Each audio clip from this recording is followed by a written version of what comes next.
రాత్రి వేళ దేవుని యొక్క సన్నిధిలో కలిసి వచ్చి దేవుని యొక్క నామాన్ని గణపరచుటకు స్తుతించుటకు దేవుని యొక్క వాక్యంలో నుంచి ధ్యానించుటకు దేవుడు కృపను దయచేసినందుకు దేవునికి వేలాది వందనాలు. గత కొన్ని రోజుల్లో నుంచి దేవుని యొక్క వాక్యంలో నుంచి స్వస్థత గురించి మనం చూసుకొని వస్తున్నాం, లేకపోతే అద్భుతాల గురించి నేర్చుకొని వచ్చుచున్నాం. ఆ అద్భుతాల్లో మనం ప్రాధాన్యతగా చూచినది పోయిన రోజు పక్షవాయువుతో ఉన్న ఒక మనిషిని తన స్నేహితులు మోసుకొచ్చి ఏం చేశారు, ఆయనలో మోసుకొచ్చే ముందు ఆయనలో విశ్వాసాన్ని నింపి దేవుని గురించి చెప్పి ఆయనను బలపరిచి దేవుని యొక్క సన్నిధిలోకి తెచ్చుకొని స్వస్థతను అనుభవించే విధానముగా, విడుదల పొందుకునే విధానంగా ఆయనను ఏం చేశారు, ప్రోత్సాహపరిచి సహాయం చేశారు.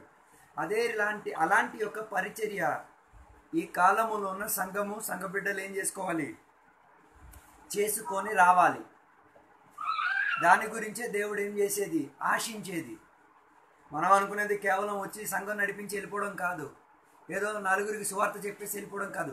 కొందరిలో విశ్వాసాన్ని ఏం చేయాలి, వారి లోపల తెప్పించుకునే విధానములో, లేకపోతే వారు దేవుని దగ్గరకు వచ్చేటట్టుగా, వారి స్వస్థత పొందుకునేటట్టుగా, దేవునిలో చిరకాలం నిలబడేటట్టుగా ఏం చేయాలి, మనం కూడా అనేక మందిని దేవుని సన్నిధిలోకి తీసుకురావాలి. అలాంటి యొక్క పరిచర్య కొరకు మనము ఆత్మీక దాహం చెంది జీవించాలి. ఈరోజు దేవుని యొక్క వాక్యంలో నుంచి ఇంకొక భాగాన్ని మనం చూసుకుందాం. యోహాను సువార్తల పుస్తకం 5వ అధ్యాయంలో దాని మొదటి వచనం నుంచి 18వ వచనం వరకు మనం ఈరోజు చూసుకుందాం. యోహాను సువార్తల పుస్తకం 5వ అధ్యాయం దాని మొదటి వచనం నుంచి 18వ వచనం వరకు. అక్కడ మనం చూసినప్పుడు యేసయ్య యెరూషలేముకు వచ్చి బెత్సైదా అని చెప్తున్న ఒక చోటుకు వచ్చినప్పుడు అక్కడ జరిగిన ఒక మాట, ఒక మనిషి రోగముతో పీడించబడి ఉన్న ఒక మనిషి గురించి అక్కడ మనం చదువుకోగలుగుతున్నాం. అయితే ఈయన ఎక్కడ ఉన్నారంటే యెరూషలేము దగ్గర ఉన్న బెత్సైదా అని చెప్తున్న ఒక చోటులో ఏం చేసుకున్నాడు, ఆయన అక్కడ ఎన్నో సంవత్సరాల నుంచి, బైబిల్ చెప్తున్నది 38 సంవత్సరాల నుంచి అదే చోటులో రోగముతో పడుతూ ఉన్న ఒక స్థితిలో ఉన్నాడు. ఇక్కడ ఆయన గురించి గొప్పగా చెప్తున్న ఒక విషయం ఏంటిదంటే, ఆయనకి అంత పెద్ద రోగం ఉన్నా కూడా ఆయన చోటుని ఏం చేయలే, వదులుకోకుండా అదే చోటులో నివసి అక్కడే కాపురం చేసుకొని ఉండేటట్టుగా ఉన్న ఒక పరిస్థితి. అందుకే రోగము కొన్నిసార్లు సంవత్సరాలు కూడా ఏం చేయొచ్చు, పొడిగించుకొని ఉండి తీరొచ్చు. కానీ స్వస్థత కోసం దాహం కలిగే వారిగా ఉండాలి. ఈ మనిషి గురించి చదివితే ఈయన ఎక్కడున్నాడంటే దేవాలయంలోన కాదు, దేవాలయానికి బయట ఉన్న ఒక చోట్లో, బెత్సైదా అని చెప్తున్న ఒక చోట్లో పడున్నాడు. ఆ చోటుకున్న ప్రత్యేకత ఏంటిదంటే అక్కడ ఒక కోనేటి ఉంది, దానికి 5 మండపాలు. అయితే ఈ 5 మండపాల్లో గొప్ప విషయం ఏంటిదంటే ఆ కోనేటిలో దేవుని యొక్క దూత వచ్చి అక్కడున్న నీళ్ళని కదుపుతారు. కదిపే సమయంలో అది ప్రతిసారి ఎప్పుడు జరుగుతుందో, ఏ సమయంలో జరుగుతుందో ఎవరికీ తెలియదు. కానీ అక్కడ ఉన్న వాళ్ళందరూ కూడా ఎక్కువగా జాగ్రత్తగా పరిశీలించుకొని చూస్తారు ఎప్పుడు ఆ నీళ్లు కదిలింపబడతాదని. అయితే కదిలింపబడుతున్నప్పుడు ఏ వ్యక్తి మొదటిగా వెళ్ళి అందులో దిగుతాడో ఆయన అక్కడ ఏం చేయొచ్చు, స్వస్థతను పొంది తీరొచ్చు. అలాంటి ఒక ప్రక్రియ కోనేటిలో ఉండి తీరేది. ఈ కాలంలో కూడా స్వస్థత కొరకు ప్రజలు ఎంత దూరం వెళ్ళడానికైనా ఎంత డబ్బు ఖర్చు పెట్టడానికైనా తయారైపోతారు. ఎన్ని పనులు చేయడానికైనా వారు ఏం చేస్తారు, నిర్ణయించి తీరుతారు. కానీ స్వస్థత దొరికి తీరకపోతే వారి మనసు ఏమైపోవచ్చు, నిరుత్సాహముతో పడిపోయే ఒక స్థితిగతి కావచ్చు. అయితే ఎక్కడ చదివిన ఈ యొక్క వ్యక్తి గురించి కూడా మనం చదివితే ఈయన 1 సంవత్సరం కాదు, 2 సంవత్సరాలు కాదు, సుమారు 38 సంవత్సరాలు రోగముతోనే ఉన్న చోట్లోనే అలాగే పడున్నాడే తప్ప ఆయనకు అప్పటి వరకు ఏం చేయలే, స్వస్థత దొరికి తీరలే. కానీ ఒకే ఆసక్తితో ఉన్నాడు, ఏదో 1 సంవత్సరం నేను కూడా ఏమై తీరుతాను, స్వస్థత పొంది బయలుదేరి తీరుతాను అన్న ఒక ఆశతో, అన్న ఒక విశ్వాసముతో ఆ మనిషి అదే చోట్ల ఏం చేసుకున్నాడు, కాపురం చేసుకున్నాడు. అయితే ఆ కోనేటికి ఉన్న ఒక ప్రత్యేకతను బట్టి అనేక దేశములో నుంచి ప్రజలు వచ్చి అక్కడ ఏం చేసేవారు, కాపురం చేసుకొని ఉంటుండేవారు, లేకపోతే అక్కడే ఉంటుండేవారు. కారణం ఏంటిదంటే ఆ కోనేటి ఒక ప్రత్యేకత కలిగిన కోనేటి, అక్కడ వారికి స్వస్థత జరిగే ఒక విధానం. దానికోసం స్వస్థతకు ఆధారపడి ప్రజలు అక్కడికి వచ్చి ఏం చేసేవారు, నివసించుకొని వచ్చుండేవారు. అయితే అక్కడికి వచ్చి నివసించిన వారిలో సకానికి సగం మంది కాదు, మొత్తానికి మొత్తం రోగముతో ఉన్న వాళ్ళే. కొందరు గుడ్డి వాళ్ళు, కొందరు కుంటి వాళ్ళు, కొందరు నానా విధమైన రోగాలతో వేదన పడి ఉన్న ఒక స్థితిగతుల వాళ్ళు ఏం చేస్తున్నారు, ఆ చోటున కాపురం చేస్తూ ఉన్నారు. అయితే వాళ్ళందరికీ ఒకే ఒక ఆశ, నీళ్లు కదులుతున్నప్పుడు ఏం చేయాలి, లోనకెళ్ళాలి, స్వస్థత పొందాలి. అయితే ఇక్కడ గొప్ప విషయం ఏంటిదంటే ఈ చోటుకి యేసయ్య వెళ్ళారు అన్నదే గొప్ప విషయం.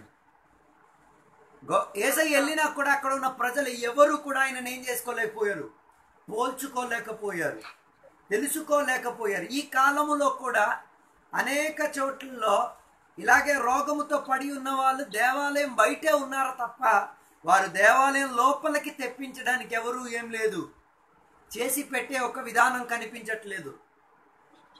అందరూ కూడా దేవాలయం బయట ఉండడానికే ఇష్టపడేది, కానీ దేవాలయం లోపలికి వస్తేనే ఏం చేయగలిగేది, దేవునితో సహవాసం, ఆత్మీకులుగా మారడానుకున్న అవకాశాలు దొరికి తీరేది. అయితే ఈ కాలంలో కూడా అలాగే ఉన్నాయి, ఆ కాలంలో కూడా అదే స్థితిగతి ఉన్నాయి. దేవాలయం బయట ఉండి ఏదో ఒకటి పొందుకొని వెళ్దాం, అదే ప్రజల యొక్క ఆశ కలిగే ఒక విధానం.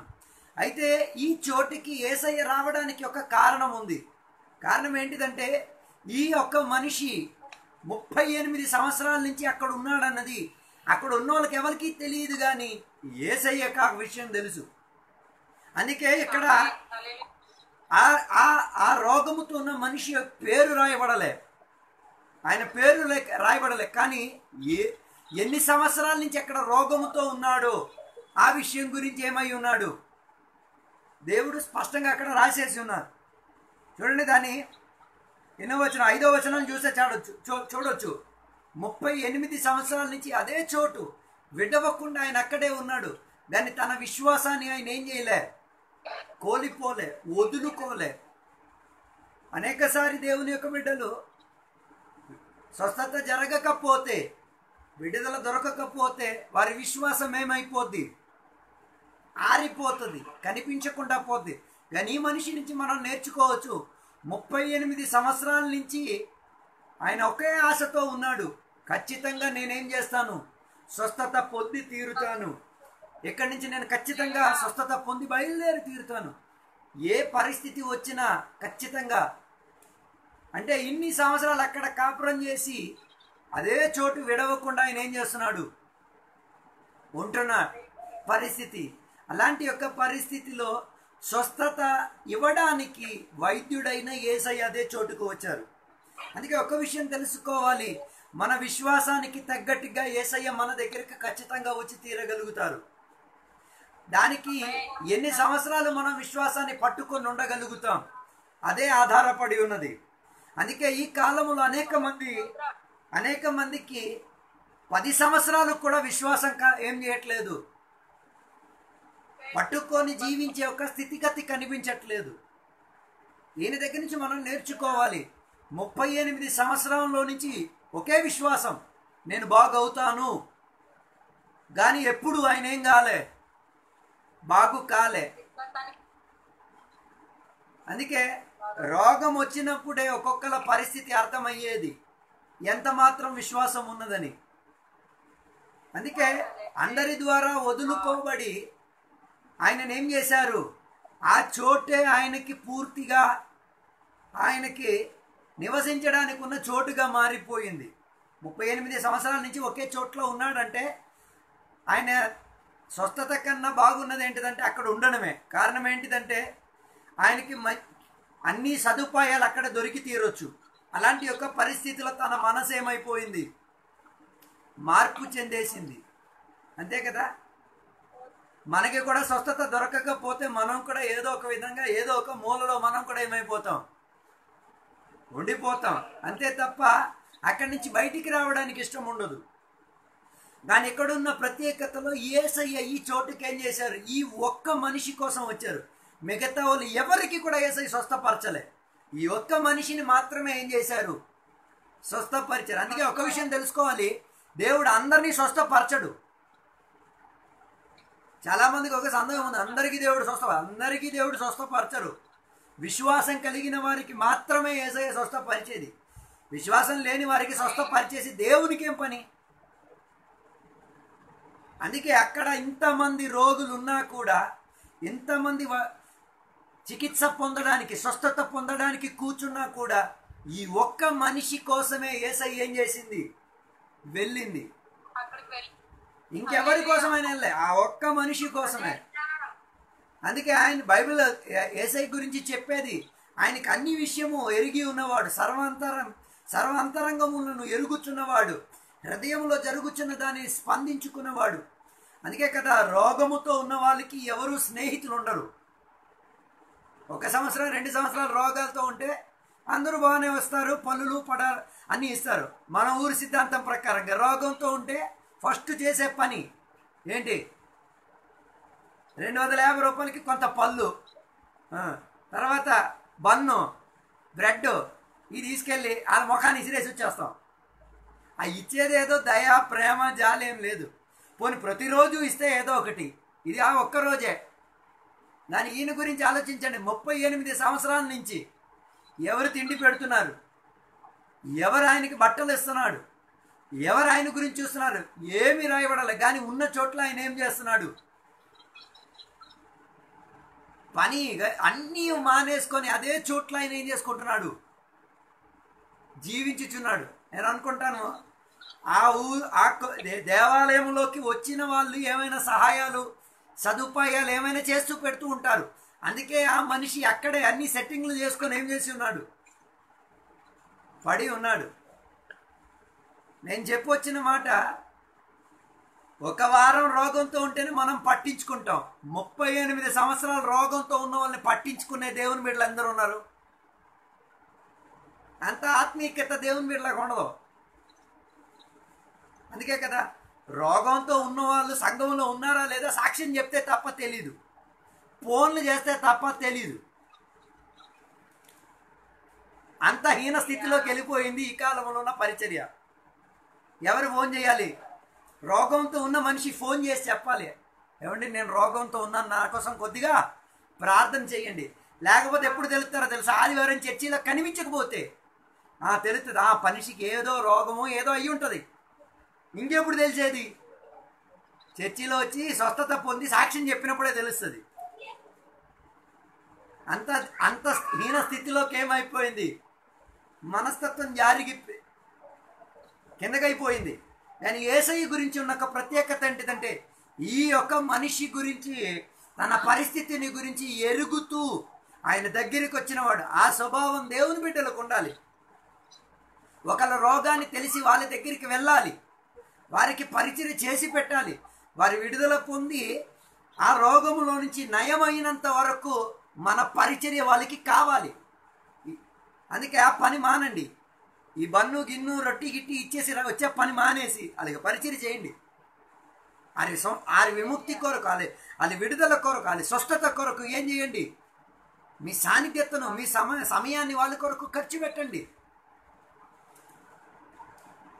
నేను ఒక చోట్లోకి నేను వాక్య పరిచర్య చెప్పడానికి వెళ్ళినప్పుడు ఒక సంఘం నేను చూశాను. ఆ సంఘంలో ఉన్న ప్రత్యేకత ఏంటో తెలుసా, ఆ సంఘములో ఎవరికైనా రోగం కానీ వచ్చిందంటే ఆ సంఘములో ఉన్న సభ్యులు ఏం చేస్తారో తెలుసా, సంఘస్థులు అందరూ కూడా కూర్చొని చీటీ వేసుకుంటారు. చీటీ వేసుకొని ఒక్కొక్క రోజు ఆ రోగి దగ్గరికి వెళ్ళి పరిచర్య చేయడానికి సమయాన్ని ఏర్పరుస్తారు. మధ్యాహ్నం ఒకరు, రాత్రి ఒకరు, పొద్దున ఒకరు, ఇలాగా 3 పూట్ల ఒక్కొక్కరు వెళ్ళి ఏం చేస్తారు, సదుపాయం చేసి పెట్టి ఆయనకి ఏం కావాలో అన్ని పరిచయం చేసి పెడతారు. ఇంకా కొందరు ఏం చేస్తారంటే పొద్దున భోజనం, మధ్యాహ్నం భోజనం, రాత్రి భోజనం, కొందరు పాలు, ఇలా ఒక్కొక్క ఆహారాన్ని ఏం చేసుకున్నారంటే విడదీసి క్రమపరిచి పరిచయం చేయడం. అలా చేయడం వలన ఆ సంఘం ఏమవుతుండేది తెలుసా?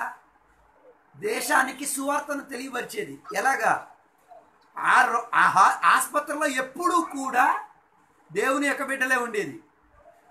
అప్పుడు ఆ హాస్పిటల్లో ఉన్న వాళ్ళు తెలుసుకునేవి, ఇదేంటిది సంఘస్థులు వచ్చి కూర్చుంటున్నారు, వారు కుటుంబీకులు రావట్లేదు. ఆ హాస్పిటల్లో ఉన్న వాళ్ళకి అర్థమైపోయింది, ఇది నిజమైన దేవుని యొక్క ప్రేమ. వీళ్ళు సువార్త చెప్పకుండానే ఏం బయలుపరిచేవారు? పరిచర్య అంటే ఏంటో తెలియపరిచేవారు. అయితే నేను చెప్పొచ్చిన మాట, ఈ మనిషి 38 సంవత్సరాల నుంచి అదే చోట్ల పడి ఉన్నాడే తప్ప ఆయన గురించి ఒక్కరికి కూడా ఏం లేదు, పట్టింపు లేదు, అవగాహన లేదు. ఈ కాలం కూడా అలాగే మారింది. అందుకే యేసయ్య ఎలాగ మారాలి అంటే, ఇతరులను పట్టించుకునే స్వభావం మనకి రావాలి. ఇతరులకు పరిచర్య చేసే ఒక స్వభావంలోకి ఏం చేయాలి? సంఘం మారి తీరాలి. అదే యథార్థ సువార్త, అదే యథార్థ పరిచర్య. అది చేయడానికి మనసు రాకుండా ఎన్ని ఎన్ని ఎన్ని ప్రార్థనలు చేసి ఎన్ని వాక్యాలు చదివి ఏమి ఫలితం ఉండదు. కేవలము అలా చేయడం వలన ఏమవుతుంది? ఒక మతములో మనం మతాన్ని ఒకటి స్థాపించి తీరొచ్చు. యేసయ్య మతాన్ని స్థాపించడానికి కాదు, బంధాలను స్థాపించడానికి వచ్చిన వాడు. యేసయ్య ఒకరిని సహాయపరిచి విడిపించేది రుజువుపరచడానికి వచ్చినవాడు. అందుకే యేసయ్య ఈయన దగ్గరికి ఏం చేశారు? నడిచి వెళ్ళి ఆయన పరిస్థితిని చూచి తెలుసుకొని ఆయనను ఏం చేయాలని కోరారు? స్వస్థపరచాలని కోరారు. మనం కూడా ఇలాంటి యొక్క ఆత్మిక స్వభావములో పరిచర్యలోకి వచ్చి తీరాలి.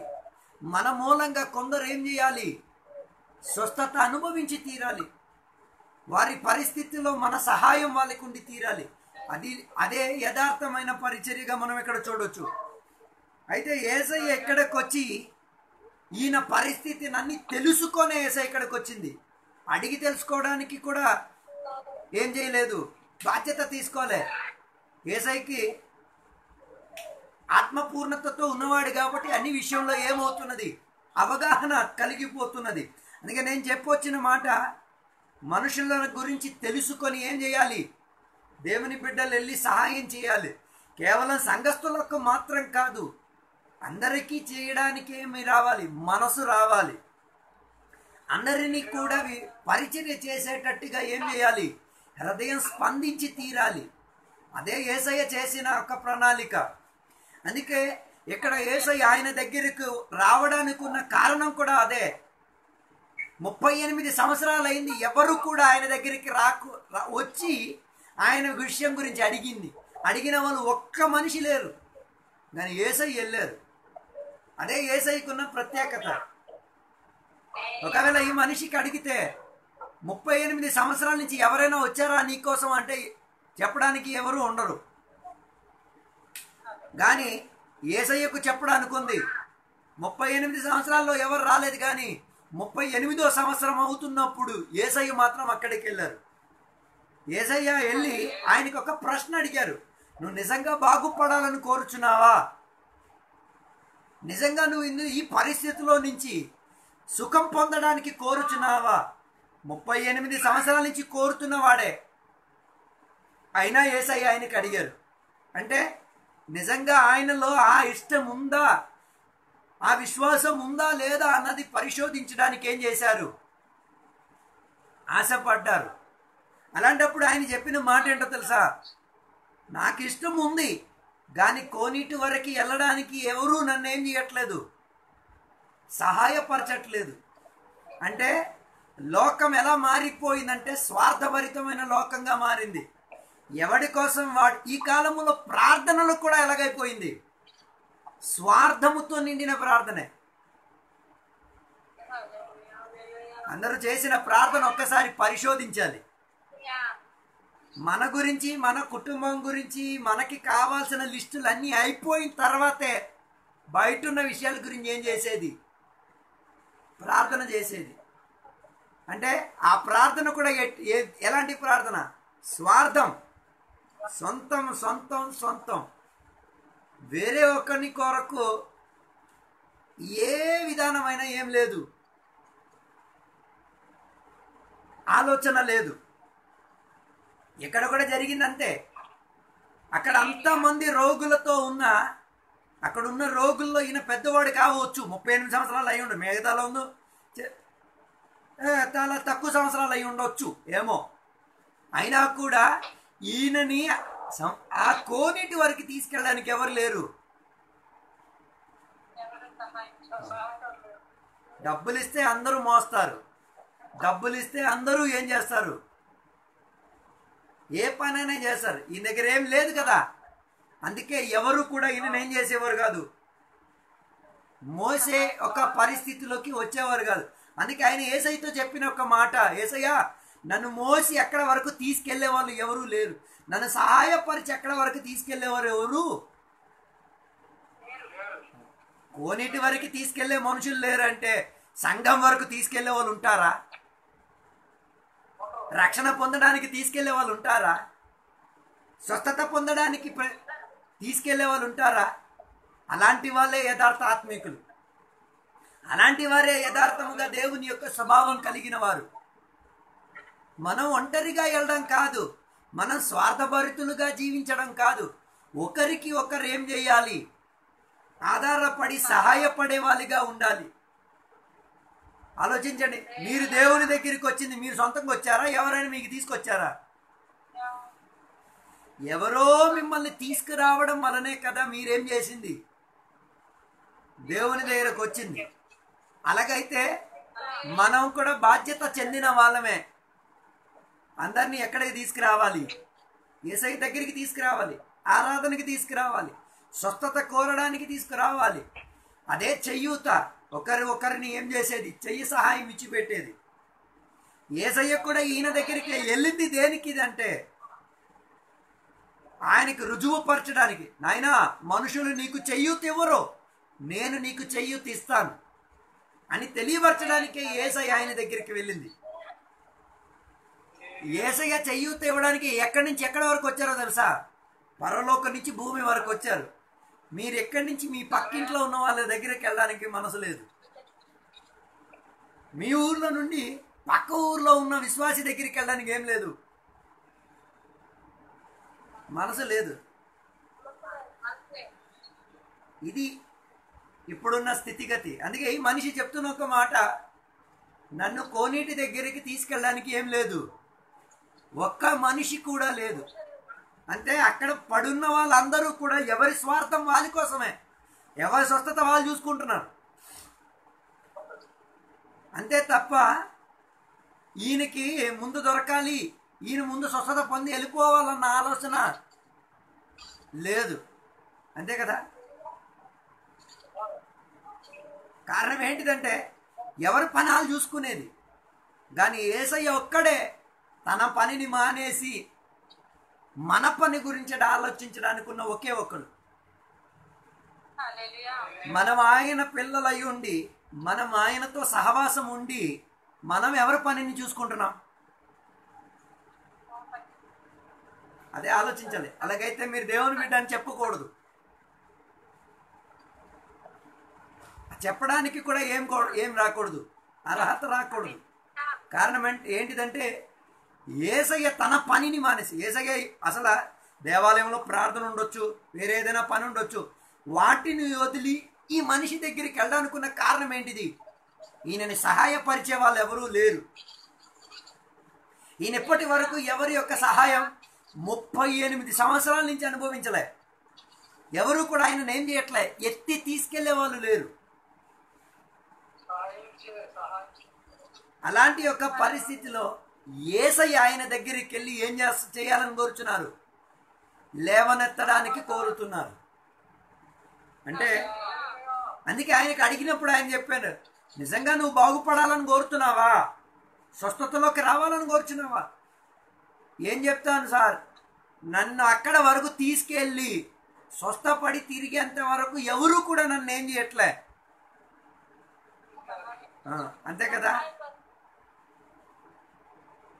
నేను అనుకుంటానా ఆ నీళ్ళు కదుపుతున్నప్పుడు కొట్టుకుంటారేమో, ఒకళ్ళొక్కరు తొక్కేస్తుంటారేమో, ఒకళ్ళొక్కరి మీద ఎక్కేస్తుంటారేమో. ఎందుకంటే ఎవరు ఫస్ట్ దిగుతారు వాళ్ళకే కదా చికిత్స దొరికేది.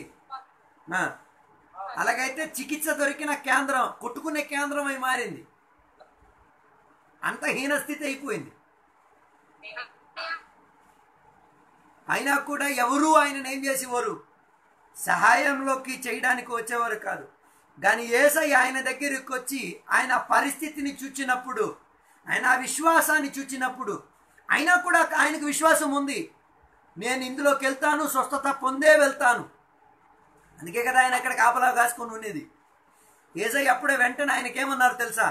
ఒకే మాట అన్నారు, లెగిచి నీ పరుపు ఎత్తుకొని నువ్వేం చేసుకో, నడుచుకో. యేసయ్య అక్కడ ఆయనని గద్దించడమో ఏం చేయలే, ఒకే మాట అన్నారు, లెగు నీ పరుపు ఎత్తుకొని నువ్వేం చేసుకో, నడిచి బయలుదేరు. ఈ స్వస్థత జరిగినప్పుడు కూడా అక్కడ ఎవరు పట్టించుకోలే. మిగతా వాళ్ళు ఎవరు కూడా స్వస్థత పొందడానికి ఆశపడలే. కారణం ఏంటిది? వాళ్ళందరి దృష్టి ఎక్కడుంది? కోనేటి మీద ఉంది. ఎవరికి కూడా యేసయ్య మీద దృష్టి లేదు. ఈయన మీద యేసయ్యకి దృష్టి పడింది కాబట్టి, ఈయన విశ్వాసాన్ని యేసయ్య చూచి కూర్చున్నది కాబట్టి, యేసయ్య ఈయనకి మాత్రమే ఏం చేశారు? స్వస్థపరిచారు. అలాగైతే స్వస్థత దొరకాలి అంటే ఖచ్చితంగా దేవుని మీద ఏముండాలి? విశ్వాసం ఉండాలి. ఈయనకి విశ్వాసం రావడానికి కారణం ఏంటిదంటే, ఈయనకి మనిషి సహాయం లేకుండా ఈయనేం చేయలేడు, స్వస్థతను పొందలేడు. అయితే ఈయనకి ఇంకా సహాయం చేయగలిగేది దేవుడు తప్ప ఇంకెవరు లేరు. అందుకే యేసయ్య ఆయన దగ్గరికి వచ్చి ఒక్క మాటే అన్నారు. ఆ మాటలో ఈ మనిషి ఏమైపోయాడు? తన అనారోగ్యత కలిగిన స్థితిగతుల్లో నుంచి ఆరోగ్యవంతుడై ఏం చేసుకున్నాడు? వెళ్ళగలిగే ఒక స్థితిగతిలోకి దేవుడు ఆయనని స్వస్థపరిచారు. ఇంతకాలం ఆయన అదే చోట్ల పడున్నాడు, అదే చోట్ల పడుకున్నాడు. అదే చోటే ఆయనకి ఏం కలిగింది? జీవాన్ని ఇచ్చుకొని కలిగింది, సంరక్షణ ఇచ్చి కలిగింది. యేసయ్య ఆయనకి చెప్పిన ఒక మాట, నీవేం చేయాలి? లెగవాలి. విశ్వాసం ఉంటే మాత్రం సరిపోదు, దేవుని యొక్క మాటను వినిన వెంటనే ఏం చేయాలి? లెగిచి తీరాలి. లెగిచి ఏం చేయాలి? ఉన్న పరిస్థితిలో నుంచి ఏం చేయాలి? బయలుదేరాలి. అందుకే ఈయనకి పరుపెత్తమని చెప్పారు. ఎందుకు ఈయనకి పరుపెత్తమని చెప్పారు? పరుపులో పడుంటే ఎప్పుడు పరుపులో పడుండడానికి ఇష్టం ఉంటుంది. పరుపులో పడుంటే ఎప్పుడు సుఖం, చాలా నెమ్మది, బాగా మంచి నిద్ర వస్తుంది. అందుకే ఈయనకి పరుపు ఎత్తడానికి చెప్పిన కారణం ఏంటిదంటే, ఈయన్ని పరుపు వదిలేసి వెళ్ళమని చెప్తే ఏం చేస్తాడు? మళ్ళీ ఎక్కడికి వచ్చి పడుకుని పోతాడు. మళ్ళీ అదే చోట్లోకి వచ్చి ఏం చేస్తాడు? మళ్ళీ అక్కడ సుఖంగా ఉంటాడు. అందుకే ఆయనతో ఏం చేయించారు? పరుపు ఎత్తించారు. ఇన్ని సంవత్సరాలు ఈ పరుపు ఈయనని మోసింది. యేసయ్యలోకి విశ్వాసం వచ్చేసరికి, యేసయ్య ఈయన దగ్గరికి రావడానికి ప్రారంభించేసరికి, యేసయ్య మాట వినడానికి ప్రారంభించేసరికి, ఆయన చెప్పిన లెక్క ప్రకారంగా ఆయన ఏం చేసుకున్నాడు? పరుపును మడత పెట్టుకున్నాడు, ఎత్తుకున్నాడు, బయలుదేరాడు. తన సొంత పరుపుని మోయడానికి కూడా ఈయనకి బలం ఉండేది కాదు. అంతా దీన స్థితిలో ఉన్నవాడు దేవుని యొక్క మాటను విని దేవుని యందు విశ్వాసము వర్ధించేసరికి దేవుని యొక్క మాటలను ఆలకించడానికి ప్రారంభించాడు. ఆ మాటలు తన శరీరానికి ఏమిచ్చింది? బలమిచ్చి తీరింది. ఆ మాటలు ఆ శరీరానికి ఏమిచ్చింది? అనారోగ్యతను దూరపరిచింది. అందుకే ఆయన ఏం చేశాడో తెలుసా? అందరి సమక్షతలో పరుపు ఎత్తుకొని నడిచినా కూడా పక్కనున్న వాళ్ళు ఎవ్వరు కూడా స్వస్థత కోసం ఆశపడలే. అది అక్కడున్న పరిస్థితి. ఈయన శుభ్రంగా ఏం చేశాడో తెలుసా? యేసయ్య మాట విని పరుపెత్తుకొని ఈయన బయలుదేరాడు. ఈ స్వస్థపరిచిన వాడు ఎవరు అని కూడా ఆయన అడగలే. ఎవరు అన్నది కూడా ఆయన పట్టించుకోలే. అంతగా ఆయన ఏం చేసుకున్నాడు? ఆలకించకుండా ఆయన ఏం చేసుకున్నాడు? దేవుని యొక్క మాటను విశ్వసించుకున్నాడు. మనం ఇన్ని వాక్యాలు విని ఇన్ని వాక్యాలు చదివి కూడా మనలో ఇలాంటి విశ్వాసం రాదు. మన విశ్వాసానికి ఈయన విశ్వాసానికి ఒక్కసారి కలిపి చూడండి. ఈయన విశ్వాసం ఎంతో గొప్ప విశ్వాసం. స్వస్థపరిచిన యేసయ్య అని కూడా తెలుసుకోకుండా ఆయన బయలుదేరాడు. అంటే ఎంత ఆనందం కలిగిందో ఆలోచించి చూడండి.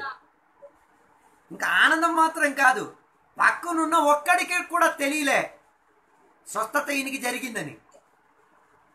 పక్కనున్న ఒక్కడికి కూడా పోయిన కొన్ని రోజుల ముందు ఒకరికి ఒక కుష్ఠవ్యాధి చెందిన ఒక్కడికి స్వస్థపరిచిన తర్వాత యేసయ్య ఆయనతో ఏమన్నారు? నువ్వు ఎవరికీ చెప్పకుండా వెళ్ళు. ఈయనకి ఏమీ చెప్పలేదు. ఈయనకి ఒకటే చెప్పారు, నీ పరుపు ఎత్తుకొని నువ్వేం చేసుకో, నడిచి ఇంటికి వెళ్ళిపో. ఇంకేమీ ఈయనకి చెప్పలే. ఈ చెప్పిన మాట ఈయన ఏం చేశాడు? దేవుడు చెప్పినది నెరవేర్చడానికి ఏం చేయాలి? ఆసక్తి చెందాలి. కొందరు దేవుడు చెప్పింది నెరవేర్చడానికి ఏముండదు, అస్సలు ఇష్టం ఉండదు. దేవుడు కొందరితో చెప్పినా కూడా అది దేవుడే చెప్తున్నారు అన్నది కూడా ఏం చేసుకోలేకపోతున్నారు, అర్థం చేసుకోలేని పరిస్థితి. కానీ ఈ మనిషి ఏం చేశాడో తెలుసా?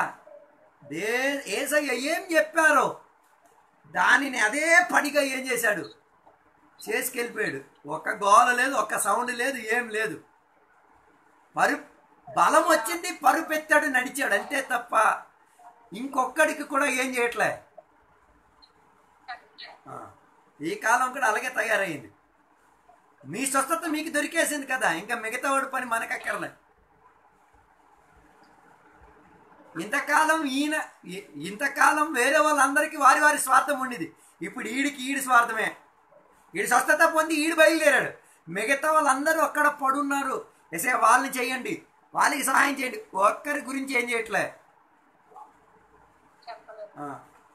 కొందరు దేవుని దగ్గరికి వచ్చి స్వార్థులై మారుతున్నారు. ఈయనలాగే పక్కనున్న వాళ్ళ గురించి ఆలోచించడానికి ఏం లేదు, ఆశ లేదు. తన స్వస్థత దొరికేసరికి ఆయన ఏం చేశాడు? బయలుదేరి వెళ్ళాడు. అయితే ఈ స్వస్థత ఎప్పుడు జరిగిందో తెలుసా? ఒక విశ్రాంతి దినమున జరిగింది.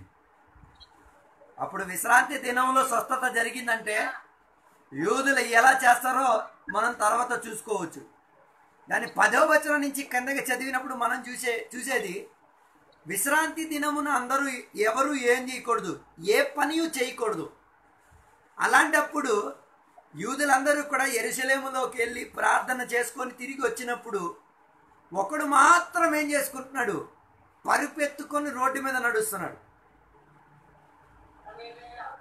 ఆ కాలంలో విశ్రాంతి దినాన్ని పాటించకపోతే రాళ్లతో కొట్టి చంపేస్తారు. అయినా కూడా ఈయన యేసయ్య మాటను ఏం చేసుకున్నాడు? ఆలకించాడు. యేసయ్య మాటను ఆలకిస్తే ఊరిలో ఉన్న సిద్ధాంతం ఏమి కూడా నీకేం రాదు, పట్టుదలలోకి రాదు. కొందరు ఊరోళ్ళని భయపడి దేవుడు చెప్పిన మాటను ఏం చేయరు, నెరవేర్చరు. ఉదాహరణకి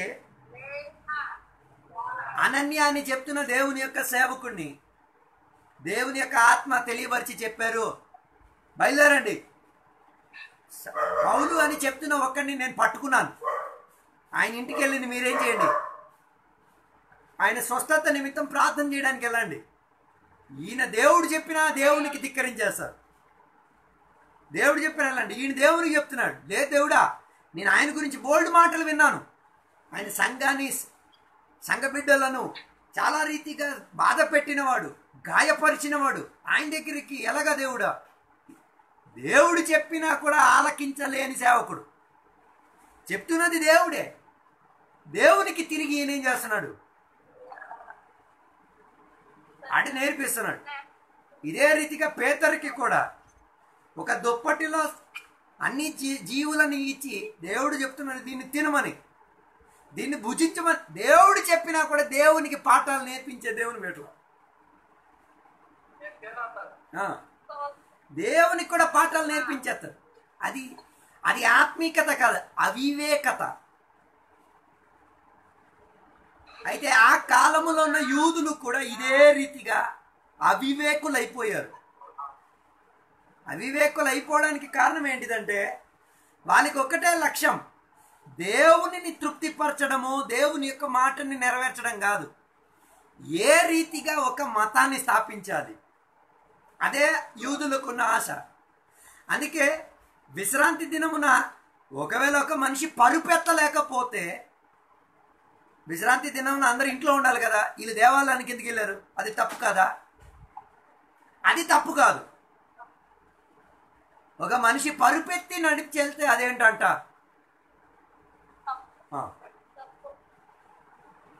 కొంతమంది దేవుని యొక్క బిడ్డలకు కూడా ఇదే పిచ్చి ఎక్కింది. దేవుడు ఏం చెప్తున్నారో, దేవుడు ఏం ఆశించుతున్నారో అది చేయరు. తనకేం ఆశ కలిగిందో అది చేసేసి ఇది దేవుని చిత్తమే అని చెప్పేసి ఏం చేస్తారు, చెప్పేవారు.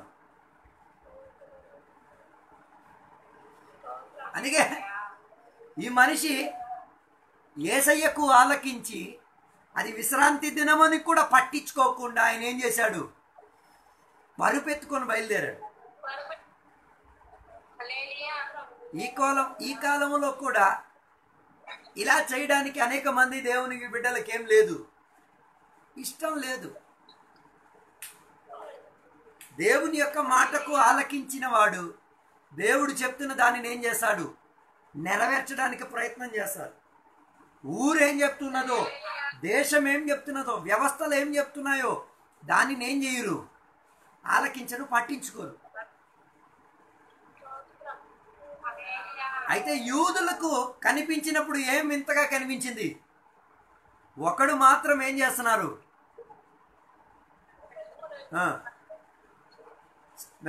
విశ్రాంతి దినాన్ని పాటించకుండా ఏం చేస్తున్నాడు, పరుపెత్తుకొని నడిచినది చూచాడు. చూచినప్పుడు ఆయనకి అడిగిన మాట ఏంటో తెలుసా, నువ్వు ఇలా పరుపెత్తుకొని వెళ్ళడం ఇదేం కాదు, ఉచితమైనది కాదు. ఇది పరుపెత్తుకొని నువ్వేం చేయకూడదు, వెళ్ళకూడదు. పరుపెత్తుకొని ఏం చేయకూడదట అంటే పరుపెత్తుకొని వెళ్తే అది ఏంటంట, అది యుక్తమైనది కాదు, సరైనది కాదు. అప్పుడు ఆయన చెప్పిన మాట ఏంటో తెలుసా, నాకు ఒక మనిషి చెప్పాడు పరుపెత్తుకొని నడిచెళ్ళు, ఆయన మాటని నేనేం చేసుకున్నాను, ఆలకించుకొని నేనేం చేశాను, నడిచి వెళ్తున్నాను. అప్పటికి కూడా ఆయనకి తెలియట్లేదు, ఆ చెప్పిన వాడు యేసయ్య అన్నది ఆయనకేం కావట్లే, తెలియట్లే. ఇలాంటి వాళ్ళు కూడా కొందరు ఉన్నారు. యేసయ్య చేసిన అద్భుతాన్ని యేసయ్య చేసింది అని కూడా తెలుసుకోలేకపోవడం, దేవుడు చేస్తున్న సూచనలు దేవుడే చేశారు అన్నది కూడా తెలుసుకోలేకపోవడం, అలాంటి వాళ్ళు కూడా ఇక్కడ ఉన్నారు, ఆత్మిక గోళంలో ఉన్నారు.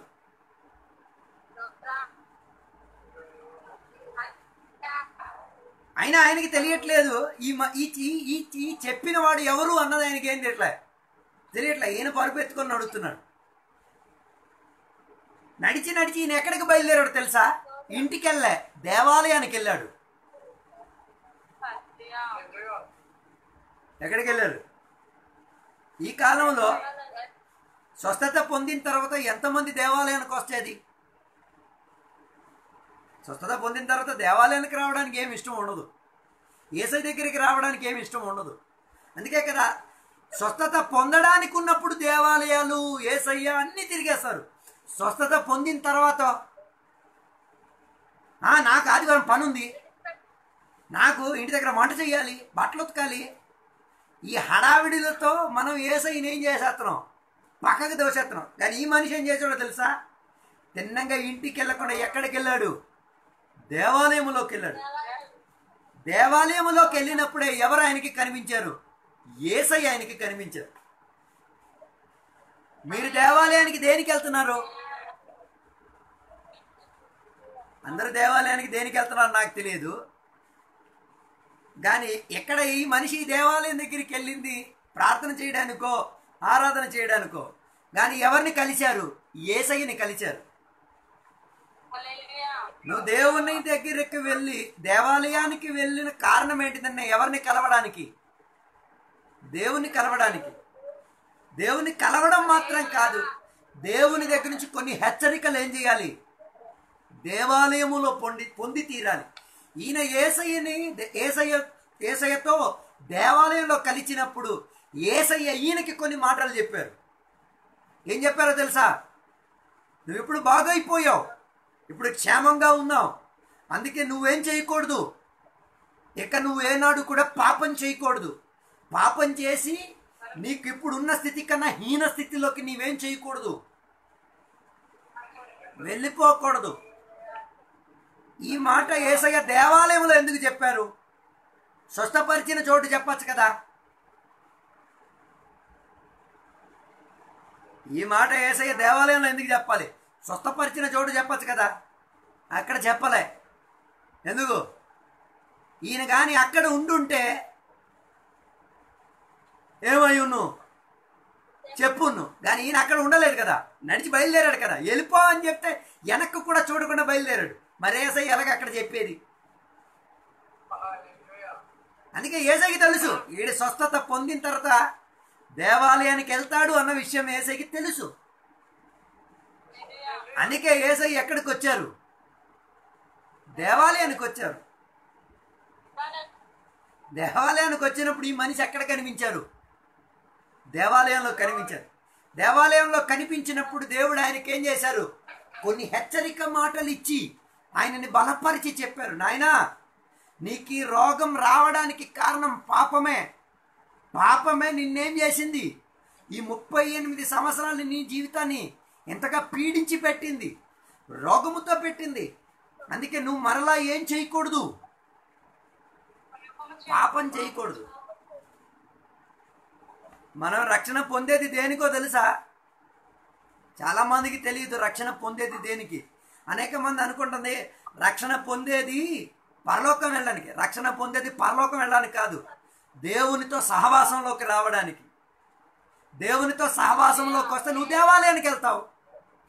నువ్వు దేవాలయానికి వెళ్తే నిజంగా నువ్వు దేవుని యొక్క హెచ్చరిక మాటలను పొందుకుంటావు. దేవుని యొక్క హెచ్చరిక మాటలను పొందుకుంటే ఆ గద్దింపులో నువ్వు జీవిస్తావు.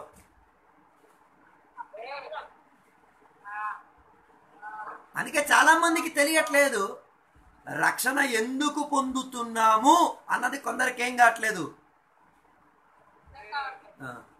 అలాగైతే ఎప్పుడెప్పుడు నువ్వు దేవాలయానికి వెళ్తావో, దేవుని సన్నిధిలో కూర్చుంటావో, ఎవరు నీతో మాట్లాడాలి?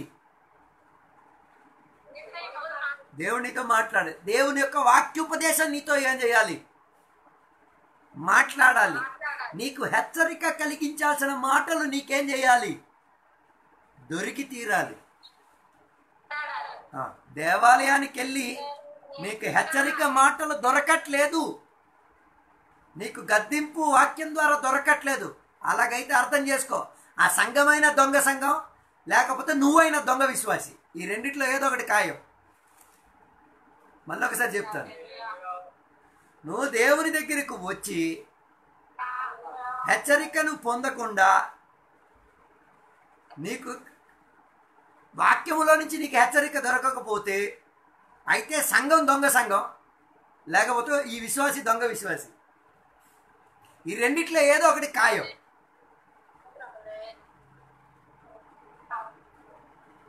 అందుకే అనేక మందికి సంఘము లోపలికి రావడానికి ఇష్టం లేదు, సంఘముతో ఉండి ఐక్యతలోకి రావడానికి ఏం లేదు. ఒక విశ్వాసి కడిగా ఏమో సంఘానికి రావట్లేదు, లేదండి అయ్య గారు చిన్న పనులు గట్ట వస్తున్నాయి, నేను ఇంటి దగ్గర ప్రార్థన చేస్తున్నాను. ఎవరికి కావాలా ముష్టి ప్రార్థన? ఇంటి దగ్గర నువ్వు ప్రార్థన చేస్తున్నావు అంటే దాని అర్థం నువ్వు ఎక్కడ రావాలి? సంఘములో ఉన్న ఆ కూటములో వచ్చి ప్రార్థన చేయాలి. నువ్వు ఇంటి దగ్గర చేసింది సంఘం దగ్గర చేయలేకపోతే నువ్వు దొంగ విశ్వాసే. నువ్వు ఇంటి దగ్గర బైబిల్ చదువుతున్నావు నిజమే, నువ్వు ఇంటి దగ్గర వాక్యాలు వింటున్నావు నిజమే, అదే విషయం నువ్వేం చేయాలి? నీ సంఘములో సభ్యులుగా ఏం చేయాలి? అదే పని చేయాలి. అందుకే ఈ మనిషి యేసయ్య దగ్గర నుంచి స్వస్థత పొందిన వెంటనే ఎక్కడికి బయలుదేరాడు? సమాజ మందిరానికి బయలుదేరాడు. ఆ మందిరం లోపలికి వెళ్ళినప్పుడే యేసయ్యను కనుక్కున్నాడు, యేసయ్యను చూచాడు. యేసయ్య ఆయనకి ఏం చేశాడు? హెచ్చరిక మాట ఇచ్చి చెప్పారు, నాయనా నీకింకా దుర్గతి పట్టొచ్చు, పట్టకుండా ఉండడానికి నీకేం కావాలి? పాపములో నుంచి నీకు విడుదల కావాలి. పాపము చెయ్యకుండా నువ్వేం చేయాలి? గెలిచి తీరాలి. అప్పుడు దేవుని యొక్క సన్నిధిలోకి వెళ్ళడం ఒక మనిషిని ఏం చేస్తుంది? హెచ్చరికను ఇచ్చి పెడుతుంది. నువ్వు దేవాలయానికి వెళ్ళట్లేదు అనుకో, ఆరాధన ఎగ్గొడుతున్నావు అనుకో, నీకేం దొరకదు? హెచ్చరిక దొరకదు. నీ సంఘములో నీకు వారానికి 3 ఆరాధనలు ఉన్నాయి, 3 2 ఆరాధనలు ఎగ్గొట్టావు అనుకో, దాని అర్థం ఎన్ని హెచ్చరికలు వదిలేసుకున్నావు? 2 హెచ్చరికలు వదిలేసుకున్నావు. ఆదివారానికి ఉన్న హెచ్చరిక మాత్రమే నీకు దొరికిద్ది. మిగతా 2 రోజుల హెచ్చరిక నీకేం చేయదు? దొరకదు. అలాంటప్పుడు నువ్వేం చేస్తావు?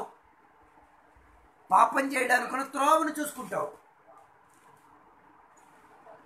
అందుకే ఈ మనిషిని యేసయ్య ఏం చేశారు? దేవాలయములో ఉండి ఆయనని క్రమపరిచి ఆయనని ఏం చేశారు? పంపించారు. స్వస్థత పొంది క్రమమైన వాడు దేవాలయంలో క్రమమవుతాడు. దేవాలయములో క్రమమైన వాడు ఆత్మీకుడిగా జీవిస్తాడు. మళ్ళీ ఒకసారి చెప్తాను, స్వస్థత పొంది క్రమమైన వాడు దేవాలయంకి వస్తాడు. దేవాలయములో క్రమమైన వాడు ఏం చేస్తాడు? ఆత్మీకుడిగా జీవిస్తాడు.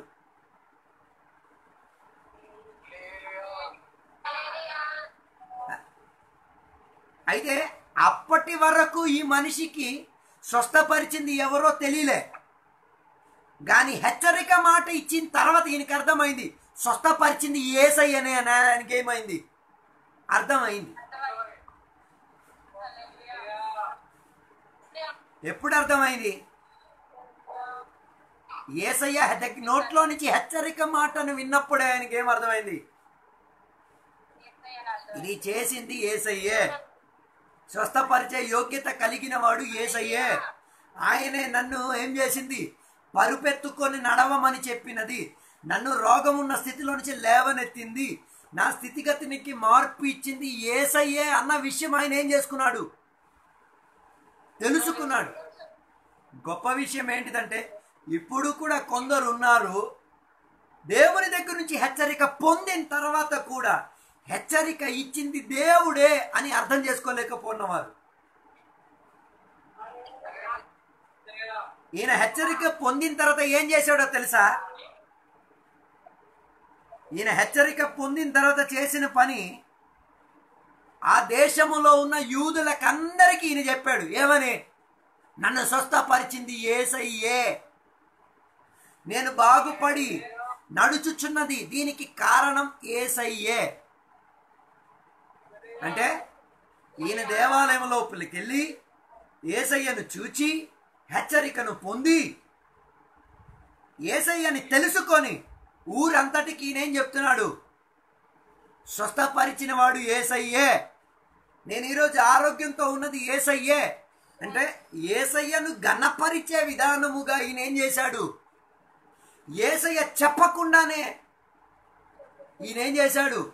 ఊరంతా తిరిగి చెప్తున్నాడు, ఇది చేసింది యేసయ్యే. ఈ కాలంలో చాలా మంది ఉన్నారు, స్వస్థత పొందినా కూడా నోరిప్పరు.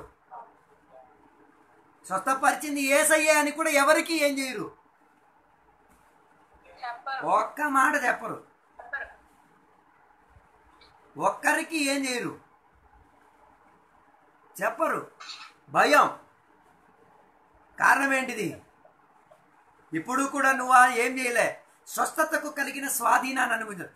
ఇప్పుడు ఆలోచించాలి, ఈ మనిషిని దేవుడు ఎక్కడ స్వస్థపరిచారు? కోనీటి దగ్గర స్వస్థపరిచారు. కోనీటి దగ్గర యేసయ్య కానీ ఈ హెచ్చరిక మాటలు చెప్పుంటే ఈయనేం చేస్తున్నావు? అక్కడ ఉన్న వాళ్ళందరికీ చెప్పేస్తున్నావు. కానీ ఈయన అక్కడికి వెళ్ళి చెప్పలే. ఏ ఎదిరించుచున్న జనం ఉన్నారో, ఎవరు దేవుని యొక్క వాక్యాన్ని పట్టించుకోవట్లేదో, ఎవరు దేవునిని అసహ్యపరచు వారి దగ్గరికి వెళ్ళి ధైర్యంతో చెప్పాడు. ఏమని? నన్ను స్వస్థపరిచింది యేసయ్య. అక్కడే యథార్థ ఆత్మీయత కనిపించి వచ్చేది. ఈయన ఎక్కడికి వెళ్ళి చెప్పాలి? ఆ కోనేటి దగ్గరికి వెళ్ళి రోగులకి వెళ్ళి చెప్తే బాగుండు కదా. అక్కడ వెళ్ళి చెప్పలే. బదులుగా ఎక్కడ చెప్పాడు? ఎక్కడ ఈ ప్రాణాన్ని చంపేస్తారో రాళ్లతో వాళ్ళ దగ్గరికి వెళ్ళి చెప్పాడు. ఏమని? నన్ను స్వస్థపరిచింది యేసయ్య. ఇదే ఆత్మీయతలో ధైర్యం పొందుకోవడం అంటే. ఇలా చెప్తే ఈయన్ని చంపారా? అయినా కూడా వీడు ఖాతరు చేయలే. ఎందుకు? ఆయన ఒక విషయమే, నన్ను స్వస్థపరిచింది యేసయ్యే, నాకు హెచ్చరిక మాటనిచ్చింది యేసయ్యే, నేను ఆత్మీయతలో ఉన్నాను, దీనికి కారణం యేసయ్యే. అలాగైతే యేసయ్య కొరకు నేనేం చేయడానికి కూడా రెడీ, మరణించడానికి కూడా రెడీ. యూదులు నన్ను చంపేసినా పర్వాలేదు, ఏమైతే ఈరోజు నన్ను స్వస్థపరిచింది యేసయ్యే అని ఎదిరించుచున్న వాళ్ళకే వెళ్ళి నేనేం చేస్తా? చెప్తా. ఎదిరించిన వాళ్ళకే చెప్పకపోతే ఎదిరించిన వారికి ఎలా చెప్పగలిగేది? ఈయన ఈ మాట చెప్పడం వలన ఏమైందో తెలుసా? యేసయ్యను చంపడానికి, యేసయ్య ప్రాణాన్ని తీయడానికి యూదులు ఏమయ్యారు? సిద్ధపడి తీరారు. అంటే నువ్వు యేసయ్య చేసిన త్యాగం గురించి పలికితే నీకేం వస్తాయి? దానికి తగిన శోధనలు కూడా వస్తాయి. అది సహించడానికి, అందులో నిలబడడానికి ఆశ కలిగిన వాడే చెప్పగలిగేది. అందుకే ఈయన ఎవరెవరికి చెప్పాడో, ఏ ఏ యూదులకి చెప్పాడో ఆ యూదులందరూ ఈడి మీద కక్ష పెట్టలే. ఎవరి మీద కక్ష పెట్టారు? యేసయ్య మీద కక్ష పెట్టారు. యేసయ్యని ఎలా చంపాలి, యేసయ్యని ఎలా బాధ పెట్టాలి, యేసయ్యని ఏ రీతిగా గాయపరచాలి, దాని కొరకు ఉన్న వంకలన్నీ వాళ్ళు ఏం చేసుకున్నారు? చూచుకున్నారు. ఒకటే కారణం, ఈ యేసయ్య ఎప్పుడు ఈయనను స్వస్థపరిచారు? విశ్రాంతి దినమున ఈయన స్వస్థపరిచారు. లేకపోతే ఆ విశ్రాంతి కలిగిన రోజున అందరూ దేవాలయంకి వెళ్ళి ఆరాధన చేయాలి. ఆ రోజు యేసయ్య స్వస్థపరిచారు. ఇది ఉచితము కాదు అని తెలిసి వీళ్ళు ఏం చేశారు? యేసయ్య మీద దాడి చేసుకోవడానికి వచ్చారు. అప్పుడు యేసయ్య ఒకే మాట వాళ్ళకి ఏమన్నారో తెలుసా? నా తండ్రి ఎప్పుడు పనిలోనే ఉన్నాడు, ఎప్పుడు ఆయన ఏమై ఉన్నాడు? తన పనిని నెరవేర్చడానికి కాచి ఉన్నాడు. విశ్వాసం కలిగి ఎవరు వస్తే వారికి ఆ పనిని ఏం చేస్తారు? నెరవేర్చి తీరుతారు. చూడండి, ఈ స్వస్థత పొందిన మనిషి యేసయ్య చెప్పకుండానే, యేసయ్య నీకు చెప్పారా నేనే స్వస్థపరిచారని చెప్పమని?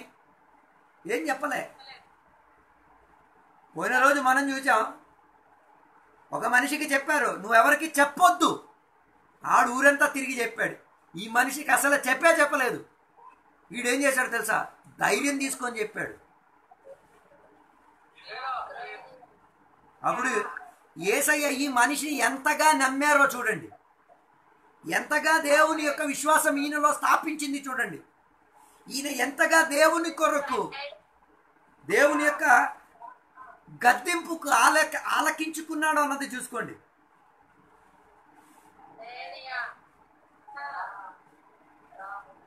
ఒకటే ఆయనకున్న మాట, ఆలోచన, నన్ను స్వస్థపరిచింది యేసయ్యే, నేను ఆయన గురించి ఏం చేస్తాను? చెప్పుకు తిరుగుతాను. అలాంటి వారికే యేసయ్య హెచ్చరిక ఇచ్చేది.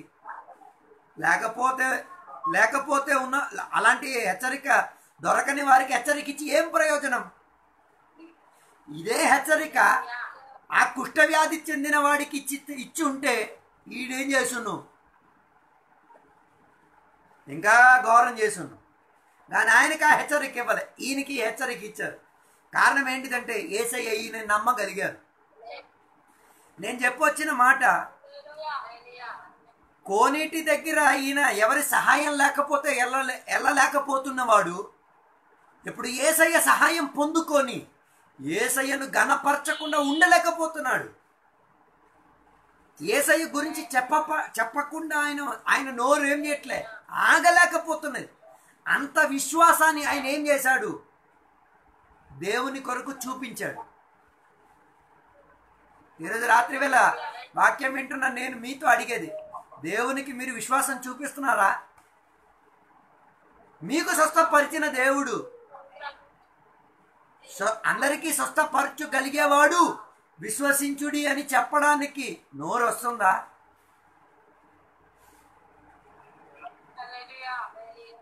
ఎదిరించుచున్న యూదుల్లాంటి వాళ్ళ దగ్గరికి వెళ్ళే చెప్పే అంత ధైర్యం, అంత బలం ఈ మనిషికి ఎక్కడికి వచ్చింది?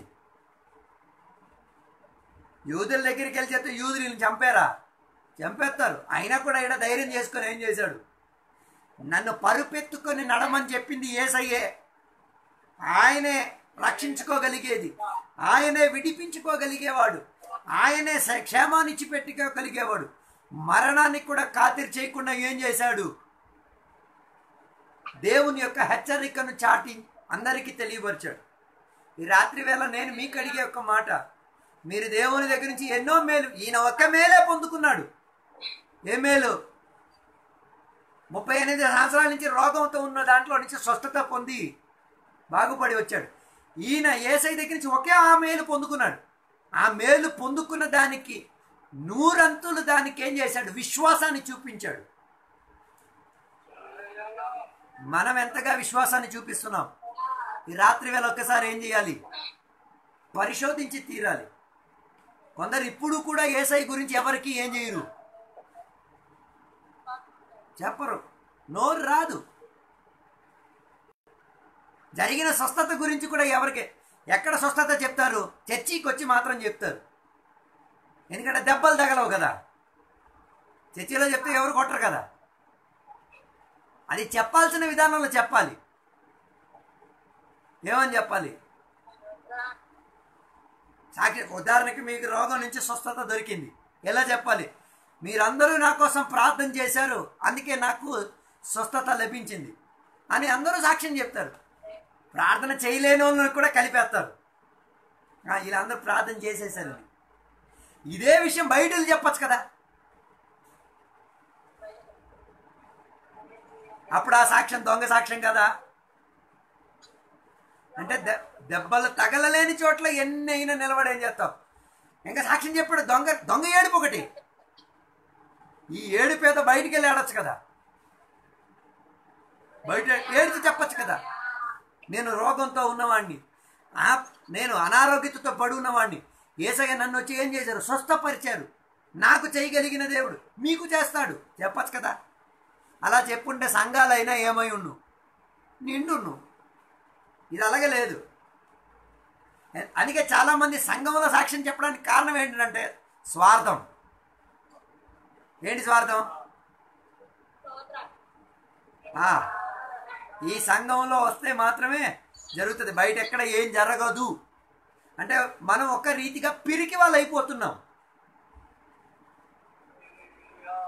అందుకే యేసయ్య చెప్పిన మాట, పరిశుద్ధాత్మ మీ మీదకి వచ్చినప్పుడు మీరు ఎక్కడ సాక్షులు అవుతారు? సంఘములో సాక్షులు అవుతారని కాదు. ఎక్కడ సాక్షులు అవుతారు? యెరూషలేములో, యూదియాలో, దేశమంతటిలో, లోకమంతట్లో మీరేమవుతారు? సాక్షులు. మనం ఎక్కడ సాక్షులు అవుతున్నాం? మనం క్షేమం కలిగే, సంరక్షణ కలిగే చోట్ల మనం ఏం చేస్తున్నాం? సాక్ష్యం చెప్తున్నాం. సాక్ష్యం చెప్పేటప్పుడు కూడా ఎలా చెప్తున్నాం? నేను ప్రార్థన చేశాను, అందుకే దేవుడు ఏం చేశారు? స్వస్థపరిచారు. అది గర్వంతో చెప్తున్నాం. మనం ప్రార్థన చేసే దేవుడు చేశారా? దేవునికి ఘనపరిచాలి. దేవుడే స్వస్థపరచగలిగేవాడు. దేవుని యొక్క స్వస్థత దేవునికి ఘనపరిచేటట్టుగా ఇవ్వండి. మన ఘనత తీసుకునేటట్టుగా ఏం చేయకూడదు. దేవునికి ఘనపరచగలిగేటట్టుగా సాక్ష్యం చెప్తే ఖచ్చితంగా 4 పక్కల నుంచి ఏమొస్తాయి? సూపర్గా వస్తాయి. సూపర్గా శోధనలు వస్తాయి, సూపర్గా ఏం చేస్తారు, దెబ్బలు తగులుతాయి. అందుకే మనం బయట చెప్పాం, ఎక్కడ చెప్తాం? సంఘం లోపల చెప్తాం. అందుకే దానికి చెప్పడానుకున్న మంచి టైం ఎప్పుడంటే 31వ తారీఖు రాత్రే. వామ్మో, ఒక సంవత్సరానికి ఉన్న పెట్టుబడి మొత్తం 31 రోజున రాత్రి తెలుస్తారు. ఒక సంవత్సరానికి ఉన్న పెట్టుబడి లిస్టు మొత్తం 31వ తారీఖు రాత్రి ఏం చేస్తారు? ఇప్పేస్తారు. దానితో 4 కన్నీరు కూడా, దాంతో 4 కన్నీరు కూడా దింపేస్తారు. దేనికి? దేవునికి ఘనత కోసం కాదు. ఆ సంవత్సరం అంతా నా ప్రాణం కాపాడింది కదా బాంబు, నాకే నాశ నష్టాలు జరగలేదు. దానికి ఈ 31ని చెప్పిన అదే మాట ఊరు బయటికి వెళ్ళి చెప్పండి, కనీసం కొంత ఆత్మలైన రక్షణ పొందుతారు. అందుకే ఈ మనిషి దగ్గర నుంచి నేర్చుకోండి. వీడు చెప్పింది ఎవరి దగ్గరికి తెలుసా? ఎదిరించున్న యూదుల దగ్గరికి వెళ్ళి చెప్పాడు. అదే సత్తా. అని తెలుసు, ఈ యూదుల దగ్గరికి వెళ్తే చంపేస్తాను. చంపితే చంపారు. స్వస్థత పొంది నన్ను దేవుడు లేపగలిగితే సావడానికి నేను రెడీ. మనం అందరం కూడా ప్రాణం కాపాడుకోవడానికి ఏం చేస్తున్నాం? సాక్ష్యం చెప్తున్నాం. అది దేవుని చిత్తమే కాదు, అది దేవునికి ఇష్టమే కాదు. ప్రాణం కాపాడడానికి యేసయ్య భూమిలోకి వచ్చుంటే ఆయన సిలువలో చచ్చిపోవాల్సిన పరిస్థితి ఉందా? ప్రాణం కాపాడాలన్న ఆశతో వచ్చుంటే సిలువలో చచ్చిపోవాల్సిన ఆశ ఉందా?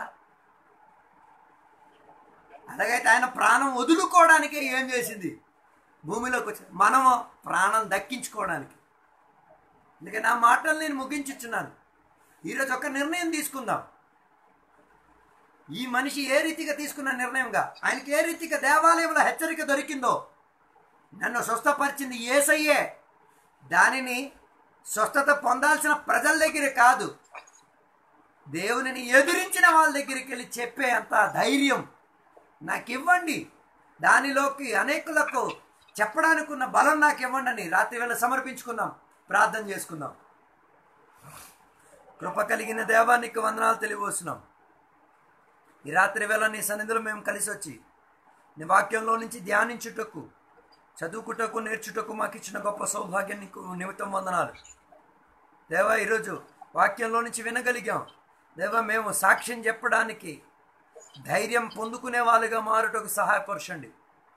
దేవునిని ఎదిరించుచున్న వాళ్ళ దగ్గరికి వెళ్ళి దేశములో, ఊరులో, గ్రామములో, వీధుల్లో దేవా సాక్ష్యం నిజాయితీగా యేసయ్యే ఇది చేసింది, యేసయ్యే నన్ను స్వస్థపరిచింది, యేసయ్యే నా రక్షకుడు, యేసయ్యే నా విమోచకుడు, యేసయ్యే నా జీవితాన్ని బాగుపరిచిన వాడు అని రుజువు పరిచే విధానంగా దేవా మమ్మల్ని కూడా బలపరచండి. రాత్రి వేళ మాతో వాక్యాంశాల ద్వారా సూటిగా మాట్లాడినందుకు వందనాలు.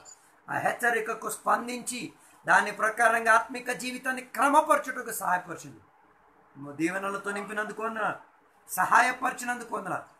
యేసు నామములో అడిగి వేడుకున్న పరమ తండ్రి, ఆమేన్. తండ్రి యొక్క కుమారు యొక్క పరిశుద్ధాత్మక సహవాసం ఇప్పుడు ఎల్లప్పుడు వాక్యం ఆలకించిన సకల బిడ్డలతో దేవాని 2 రాకడ వరకు తోడగిందును గాక. Amen. Praise Lord, praise Lord, praise Lord అమ్మా.